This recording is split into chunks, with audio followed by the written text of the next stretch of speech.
On September 19, 1944, First Lieutenant Edwin Leeper was jolted awake at 7:30 in the morning by the sound of frantic shouting.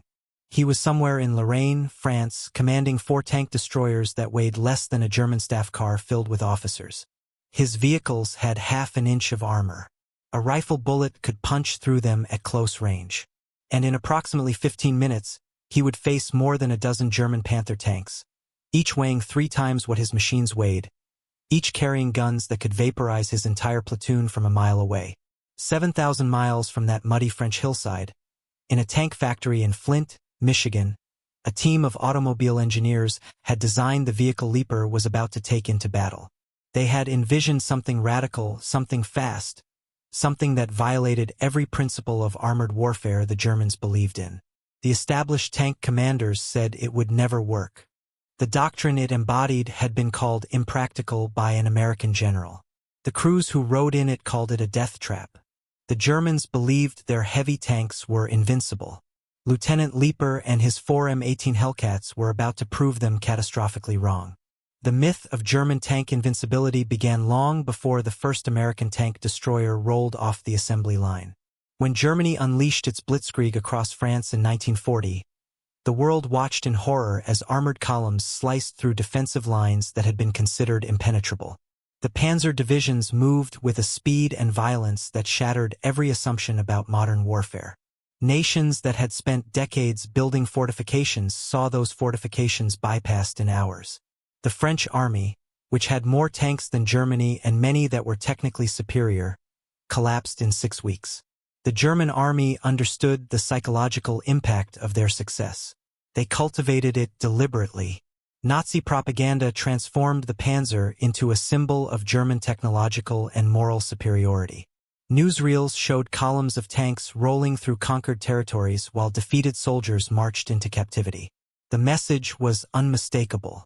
German armor was unstoppable. When the Tiger tank entered service in August 1942, the propaganda ministry of Joseph Goebbels turned it into the ultimate symbol of that superiority. The Tiger weighed 57 tons. Its frontal armor was 100 millimeters thick, sloped at a mere 10 degrees because German engineers believed sheer thickness would defeat any weapon.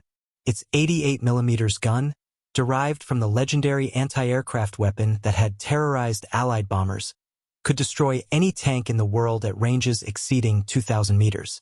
German newsreels showed Tigers advancing through Russian snowfields and African deserts, unstoppable monuments to engineering excellence.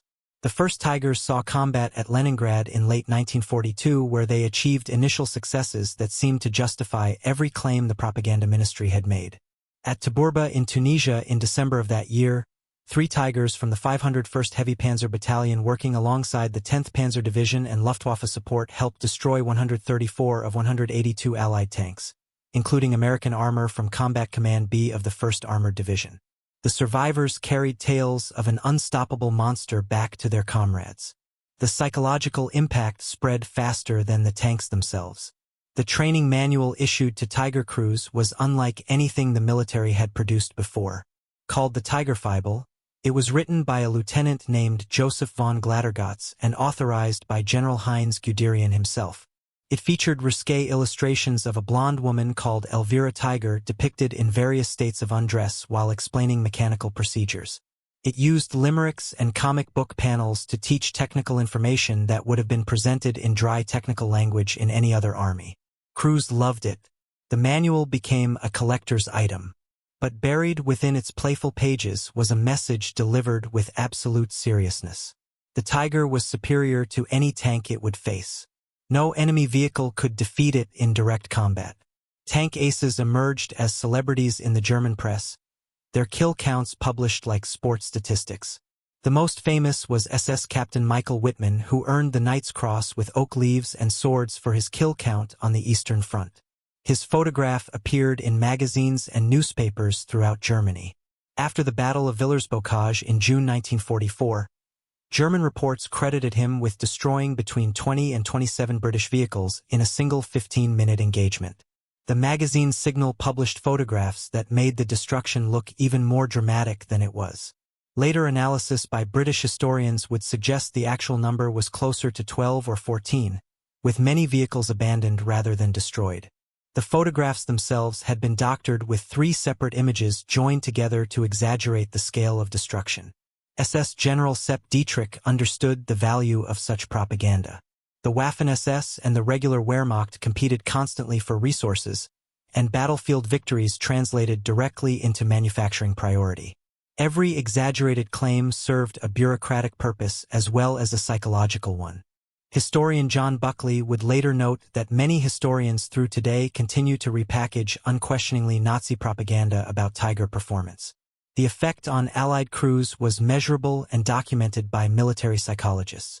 British commanders in Normandy reported that their tank crews assumed every German vehicle they encountered was a Tiger regardless of what it actually was. Panzer IVs were reported as Tigers. Even assault guns were sometimes reported as Tigers. The phenomenon acquired a clinical name, Tiger phobia. Reports of Tiger sightings multiplied beyond any possible reality. There were never more than 200 Tigers on the entire Western Front. Yet reports suggested they were everywhere. Montgomery himself allegedly banned reports that mentioned the Tiger's capabilities, concerned about the damage to morale among his tank crews. British tankers wrote home about the inferiority of their own vehicles, letters that were intercepted by censors and flagged for the attention of senior commanders. On the Eastern Front, Soviet T-34 crews reportedly withdrew from areas based on mere suspicion that Tigers might be present, even when no Tigers had been confirmed. But the German analysis of their own superiority contained a fatal flaw that would only become apparent when tested against an enemy who thought about armored warfare in completely different terms. They measured tank effectiveness by the capabilities of individual machines. They counted armor thickness and muzzle velocity and kill ratios achieved by elite crews in ideal conditions. They did not measure what would happen when they faced an opponent who refused to play by their rules. The Americans were building something the Germans never anticipated. The vehicle that would challenge German assumptions was born from one of the most contentious debates in American military history. After France fell in 1940, the United States Army faced a terrifying question. How could infantry divisions stop a blitzkrieg? The panzers had proven that defensive lines meant nothing against concentrated armor. Traditional anti-tank guns towed behind trucks and set up in static positions had been overrun before their crews could fire a shot. The German tactics of combined arms warfare, using tanks, infantry, and aircraft in coordinated attacks, had made every existing defensive doctrine obsolete. The answer proposed by Lieutenant General Leslie McNair was revolutionary. McNair commanded Army ground forces and George Marshall called him the brains of the Army. His idea was simple in concept and radical in execution. Instead of building tanks to fight tanks, which was expensive and time-consuming, America would build specialized tank destroyers. These machines would be faster than any tank, carry guns powerful enough to kill one, but deliberately sacrifice armor for speed. They would not slug it out in direct combat the way German tanks did. They would ambush from concealed positions, strike before the enemy could react, and vanish before return fire could find them. The concept emerged from careful study of German tactics. The blitzkrieg worked by concentrating armor at unexpected points and punching through before defenders could respond. McNair reasoned that mobile tank destroyer battalions held in reserve and rushed to threatened sectors could blunt these armored spearheads before they broke through. The key was speed. Tank destroyers had to move faster than the panzers they would hunt. The officer chosen to turn this vision into reality was Colonel Andrew Davis Bruce. A graduate of Texas A&M and a decorated veteran of the First World War, Bruce had served in every major action of the 2nd Division during that conflict. He had been wounded in combat and understood what it meant to face superior firepower with inadequate protection. He was appointed to command the Tank Destroyer Tactical and Firing Center on November 27, 1941, just 10 days before Pearl Harbor changed everything about America's relationship with the war. He would be promoted to brigadier general in early 1942 and major general that September. Bruce envisioned his tank destroyers as cruisers rather than battleships. Naval warfare had long recognized that heavily armored ships traded speed for protection while lighter vessels sacrificed armor for mobility. Bruce applied the same logic to ground combat. His tank destroyers would be the cruisers of land warfare, fast enough to choose their engagements and maneuver around slower opponents. He selected Killeen, Texas as the site for his training center, designating it Camp Hood. The facility sprawled across hundreds of thousands of acres of Texas scrubland. At peak capacity, it would train 100,000 soldiers simultaneously. The doctrine Bruce developed was codified in Field Manual 18-5 published on June 16, 1942. Its opening statement left no room for ambiguity.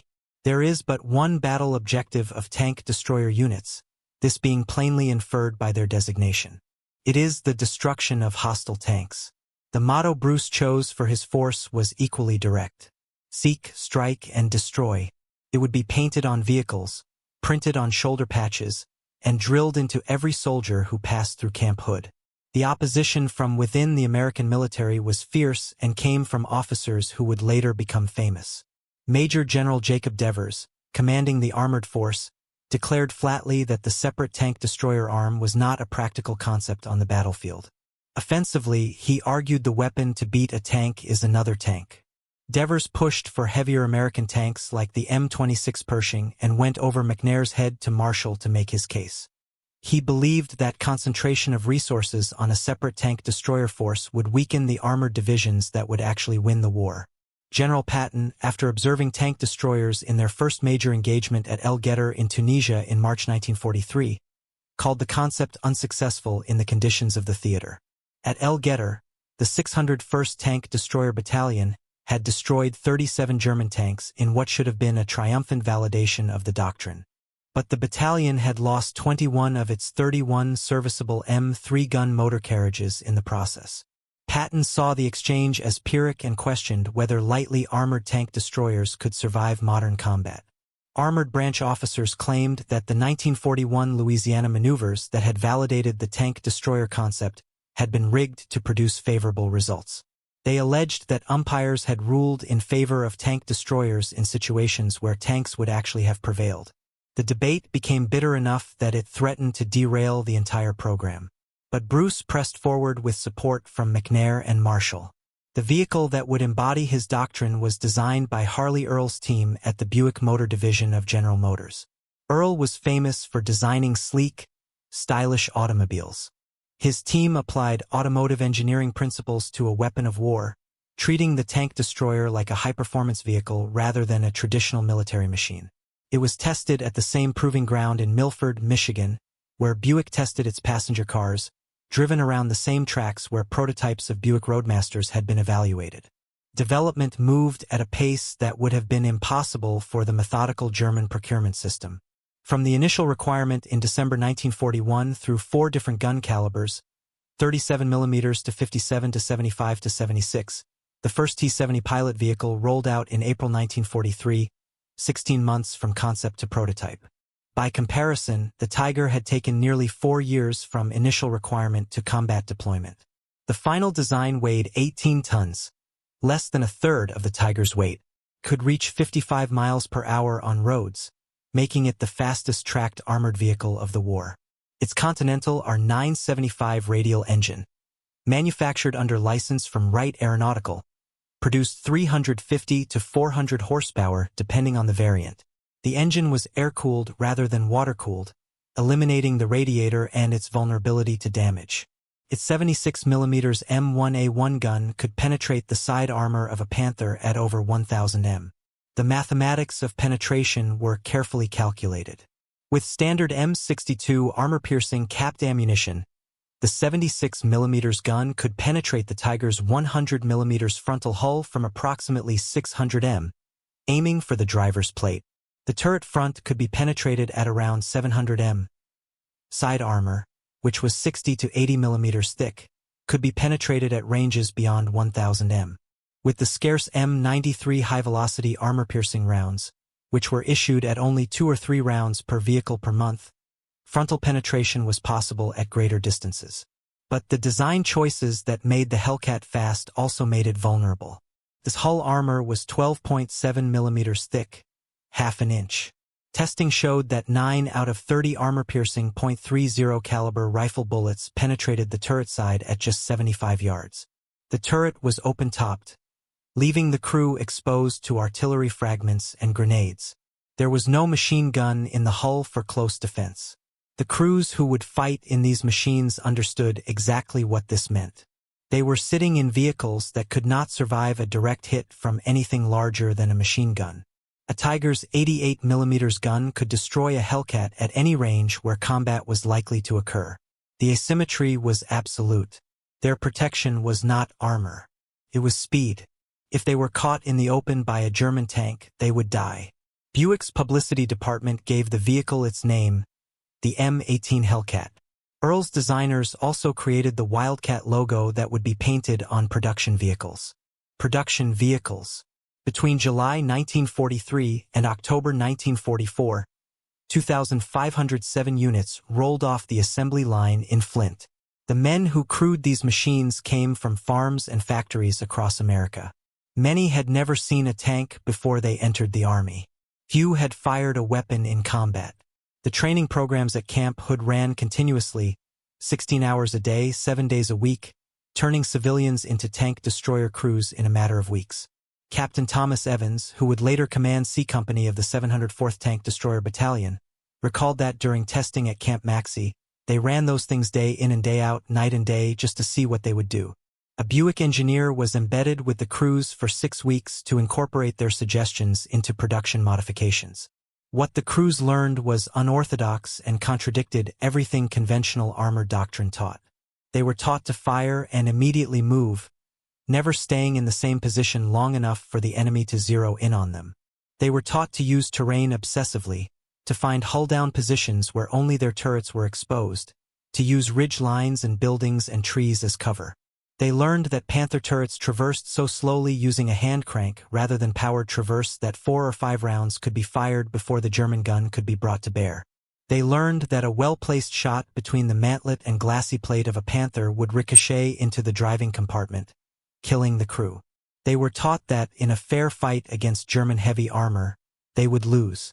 Their job was to ensure the fight was never fair. McNair did not live to see his doctrine fully tested in large-scale combat. On July 25, 1944, during Operation Cobra, he was killed by friendly fire when American bombers dropped short of their targets near St. Lo. Over 100 American soldiers died in the incident, but McNair was the highest-ranking American killed in combat during the entire war. His death removed the most powerful institutional champion of the tank-destroyer concept. But by then, the Hellcats were already in France, and they were about to face the ultimate test. In September 1944, the German army launched a counteroffensive in Lorraine, France, that was designed to halt Patton's Third Army and stabilize the Western Front. The rapid American advance across France had stretched supply lines to the breaking point. Patton's tanks were running out of fuel. Hitler saw an opportunity to strike while the Americans were overextended. General Otto von Manschuffel's 5th Panzer Army committed 262 armored fighting vehicles to the attack. 75 Panzer IVs with their reliable 75mm guns. 107 Panthers with their deadly high-velocity weapons and sloped armor. 80 assault guns for infantry support. The force was organized around 2 newly formed panzer brigades, the 111th and 113th, along with the veteran 11th Panzer Division. These units had been rebuilt with fresh crews and new equipment specifically for this offensive. Their target was Combat Command A of the 4th Armored Division, one of Patton's elite units commanded by Colonel Bruce C. Clark. The Americans fielded 163 tanks, mostly M4 Shermans, plus the 704th Tank Destroyer Battalion's 36 M18 Hellcats. The battalion had lost its commander, Lieutenant Colonel William Bailey, on the first day of fighting. Above them in the chain of command stood Major General John S. Wood, known as Tiger Jack, commanding the 4th Armored Division, and Major General Manton Eddy, commanding the 12th Corps. Patton himself was watching closely from 3rd Army headquarters. The German plan was straightforward. Overwhelm the Americans with superior numbers and heavier armor. Break through their lines and cut Patton's supply routes. General Heinrich von Luttwitz commanded the XLVII Panzer Corps conducting the assault. German commanders expected the attack to succeed within days. They did not account for the Hellcats. The morning of September 19th began with dense fog that reduced visibility to just a few feet. The weather favored neither side.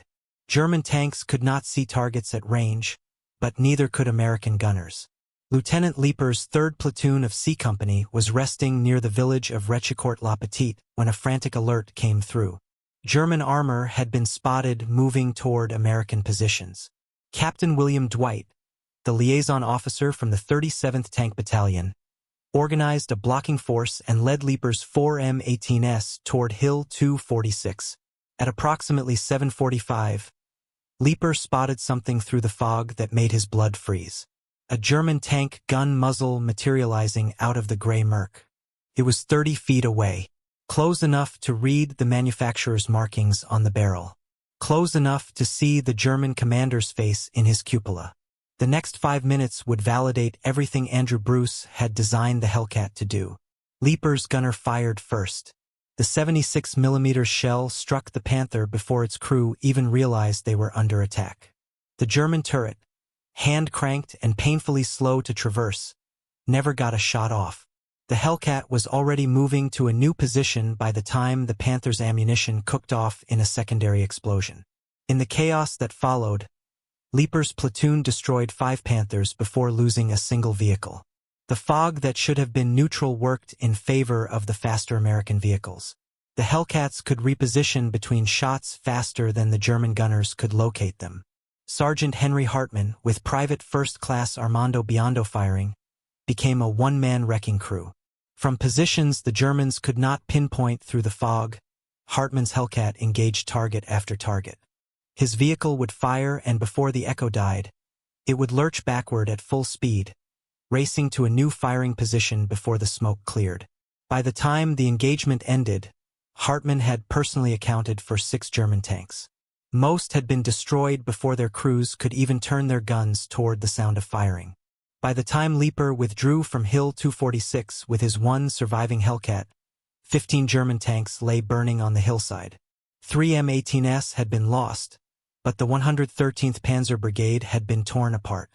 Across the broader battle that day, the American forces delivered devastation that shocked German commanders who had expected easy victory. Lieutenant Colonel Creighton Abrams, for whom the M1 Abrams tank would later be named, led the 37th Tank Battalion in destroying 29 additional enemy tanks. Abrams was already developing a reputation as an aggressive commander who led from the front. His Shermans worked in coordination with the Hellcats, with the M18s drawing German attention while the Shermans maneuvered for flank shots. Captain Kenneth Lamison of C Company raced 4 Shermans 3,000 yards to a commanding ridge, arriving 3 minutes before 8 Panthers appeared in his sights. The German crews never saw where the fire was coming from. Lamison knocked out 4 before they could return fire, then withdrew before the survivors could regroup. The 113th Panzer Brigade's commander, Colonel Erich von Seckendorf, was killed 4 days later on September 23 near Lagarde while trying to rally his shattered unit. His brigade had effectively ceased to exist as a fighting force. The crews who survived reported that they could not understand what was happening. Enemy vehicles appeared, fired, and vanished before they could respond. Captain Thomas Evans commanded C Company of the 704th throughout these engagements. He would later earn the Distinguished Service Cross on November 22, 1944 near Moyenvic, France, when he personally manned the gun of a disabled M18 and knocked out 2 German tanks while under fire. His oral history, Reluctant Valor, published by St. Vincent College in 1995, remains one of the most detailed first-hand accounts of M18 combat. By the time the Battle of Ericourt ended on September 29th, the 704th Tank Destroyer Battalion had destroyed 39 German tanks while losing only 4 M18s, with 3 more damaged. That was an exchange ratio of nearly 10-to-1. Of the 262 German armored vehicles that had begun the counteroffensive, only 62 remained operational by month's end. Combat Command A had lost 25 tanks and 7 tank destroyers total. The German attempt to halt Patton's advance had been crushed so thoroughly that it would never be attempted again in that sector. But the ultimate test was yet to come, and it would take place in conditions far more desperate than anything the Hellcat crews had yet experienced. On December 16, 1944, the German army launched its last major offensive in the West. 3 German armies with 300,000 troops and over 1,000 tanks crashed through the Ardennes forest in Belgium and Luxembourg. The goal was to split the Allied armies, capture the vital port of Antwerp, and force a negotiated peace that would allow Germany to concentrate against the Soviet Union. The American forces in the path of this onslaught were caught completely by surprise. Intelligence had failed to detect the massive German buildup. Many of the divisions in the Ardennes were either fresh units with no combat experience or exhausted veteran units sent there to rest and refit. They were not prepared for the largest German offensive since 1940. The town of Bastogne sat at the junction of 7 major roads in the Ardennes. Whoever controlled Bastogne controlled the movement of supplies and reinforcements across a critical section of the front. The Germans needed to take it quickly to maintain the momentum of their advance. The Americans could not afford to lose it. The 705th Tank Destroyer Battalion, commanded by Lieutenant Colonel Clifford Templeton, received orders to move south on December 19th. They made a harrowing 60-mile road march through roads clogged with retreating soldiers and refugees. They arrived at Bastogne late that night just as German forces were beginning to encircle the town. The unit was formally attached to the 101st Airborne Division, which had no organic tank support of its own. The paratroopers had been rushed to Bastogne so quickly that many arrived without winter clothing or adequate ammunition. The 36 minutes and 18 seconds of the 705th would provide the only significant armored capability for the encircled Americans. Everything depended on whether those thin-skinned vehicles could hold against the German assault. At Noville, just north of Bastogne, elements of the 705th and a platoon from the 609th Tank Destroyer Battalion C Company joined a mixed force called Team de Sobry, named after its commander. They faced the 2nd Panzer Division, one of Germany's elite armored units. What followed was a desperate defensive action that relied on exactly the tactics the Hellcat had been designed for. The M18s could not survive a stand-up fight against the German assault. The Panzers outnumbered them and outweighed them, so the Hellcat crews did not try to fight fairly.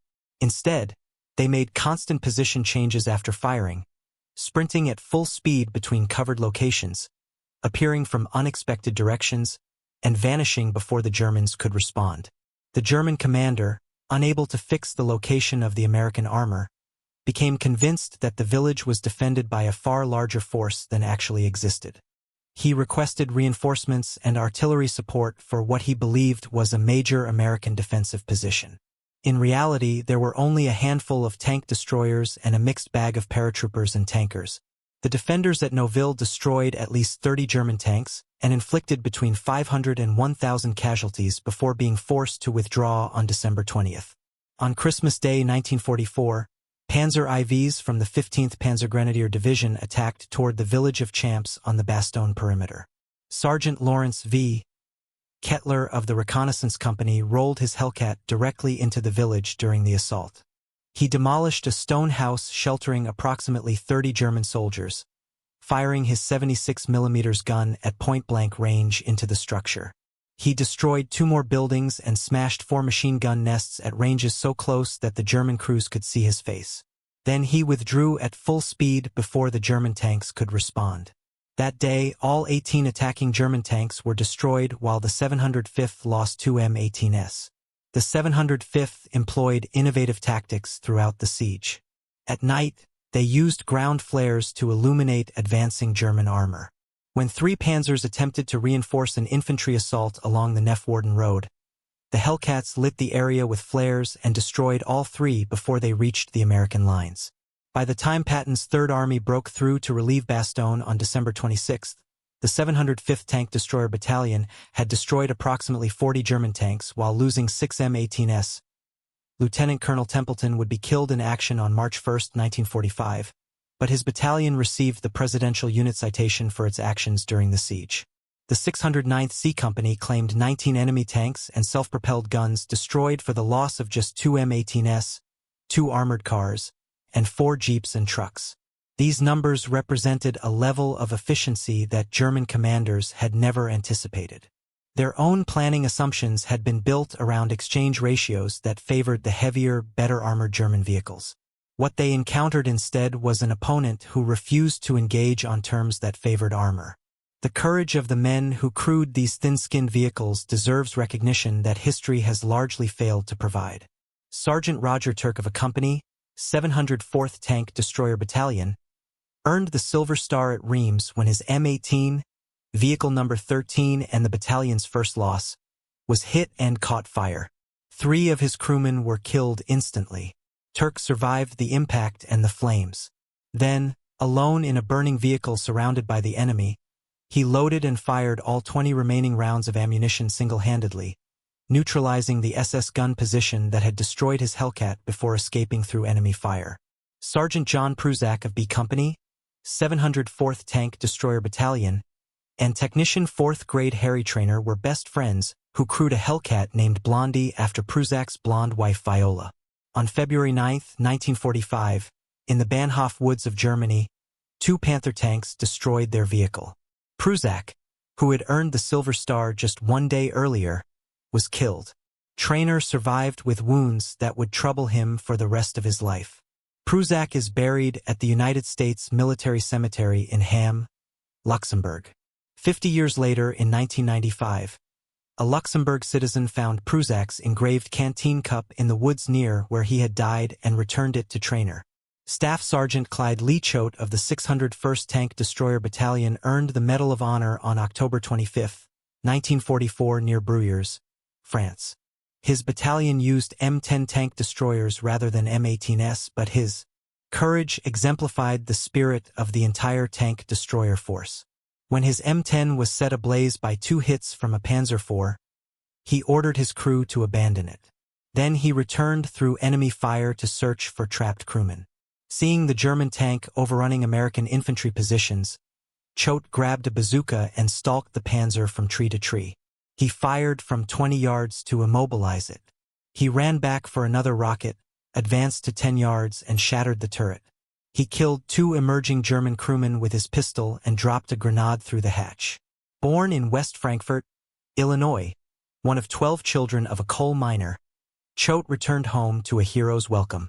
President Truman encouraged him to enter politics.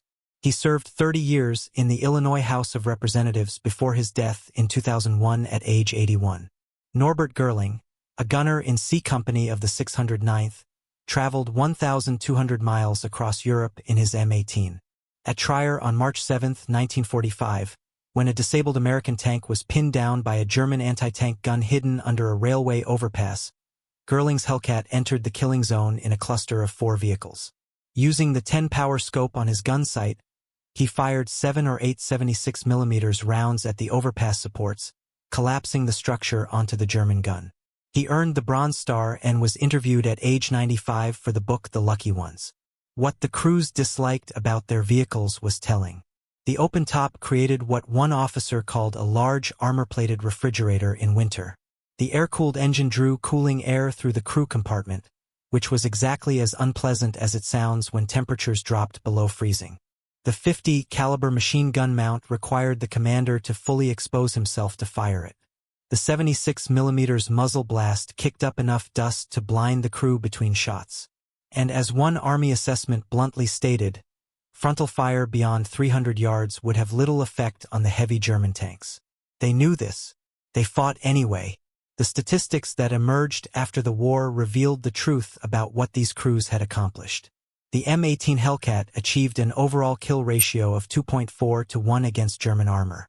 This was the highest ratio achieved by any American tank or tank destroyer during the conflict. The total verified kills numbered 526, with 498 in the European theater, 17 in Italy, and 11 in the Pacific. Against this, 216 Hellcats were lost. The peak strength of M18s in Europe reached 540 vehicles in March 1945. Only 3 battalions, the 63rd, the 74th, and the 75th, were combat-ready for the Normandy invasion. All 3 were assigned to Patton's Third Army because General Bradley had refused the M18 in favor of the older M10 and M36. The German losses told their own story of mechanical failure as deadly as combat. Of approximately 1,700 Tigers produced during the war, including both Tiger I and Tiger II variants, 68% were lost on the Eastern Front, 21% on the Western Front, 9% in Italy, and 2% in North Africa. Analysis of total Tiger losses revealed that only 40% were confirmed combat losses. 38% were non-combat losses from abandonment, mechanical failure, or running out of fuel. The remainder could not be determined. The mechanical reality of German heavy armor was brutal. The Tiger's Maybach engine had been rushed into production without all the bugs being worked out. In the first years of service, mechanical failures killed more Tigers than combat did. The interleaved road wheels that gave the Tiger its smooth ride froze solid with mud, ice, and snow on the Eastern Front. Crews sometimes had to light fires under their vehicles to thaw them out. Fuel consumption ran to approximately 5 gallons per mile in combat conditions. The Tiger's weight made most bridges impossible and required special narrow transport tracks for rail movement, with outer road wheels removed. The German High Command itself recognized that their reported kill ratios were inflated. They applied reduction factors that grew from 20% in 1942 to 50% from July 1943 onward. Even with reductions, German unit claims showed a 42% overclaim rate against verified Soviet losses. Otto Carius, credited with over 100 kills and author of the memoir Tigers in the Mud, later revised his own count downward to approximately 100 or fewer, admitting he had not counted kills carefully as a commander. His famous engagement at Malinava in July 1944, where he claimed to have destroyed 17 IS-2s and 5 T-34s, was questioned by Soviet archives that showed only about 15 tanks lost in that area from all causes. After the war, Carius opened a pharmacy in Germany called the Tiger Apotheke. The production numbers revealed an industrial disparity that Germany could never overcome. America built 2.57 million vehicles. Germany built approximately 1,300 Tiger 1s and 480 Tiger 2s. Each Tiger cost over 250,000 Reichsmarks, 4 times the cost of a Stu G3 assault gun. The production capacity that built nearly 50,000 Sherman tanks could replace losses faster than Germany could manufacture new vehicles. And while German tank aces accumulated impressive individual kill counts, the aggregate effect of thousands of American armored vehicles overwhelmed whatever qualitative advantages Germany possessed. The doctrine that Andrew Bruce had championed was judged harshly after the war ended.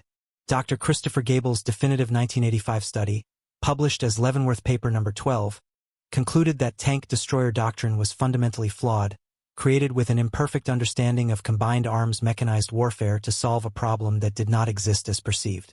Infantry division commanders unanimously said they would prefer a tank battalion to a tank destroyer battalion.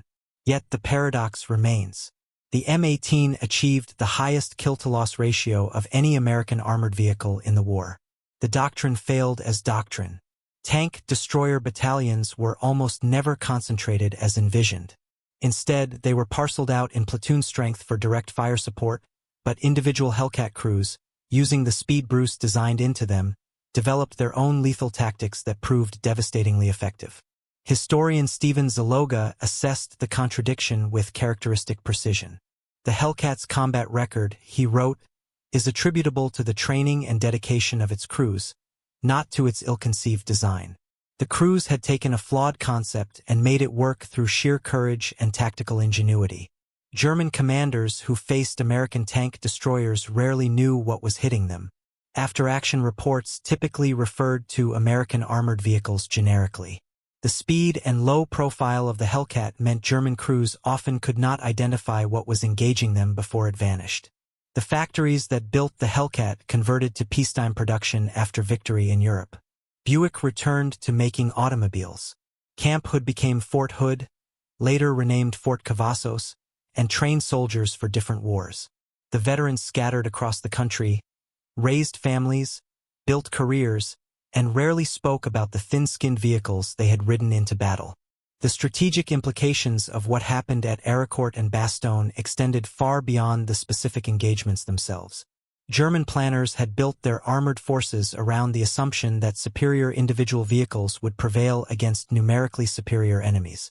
They invested enormous resources in heavy tanks that were difficult to manufacture, difficult to transport, and difficult to maintain.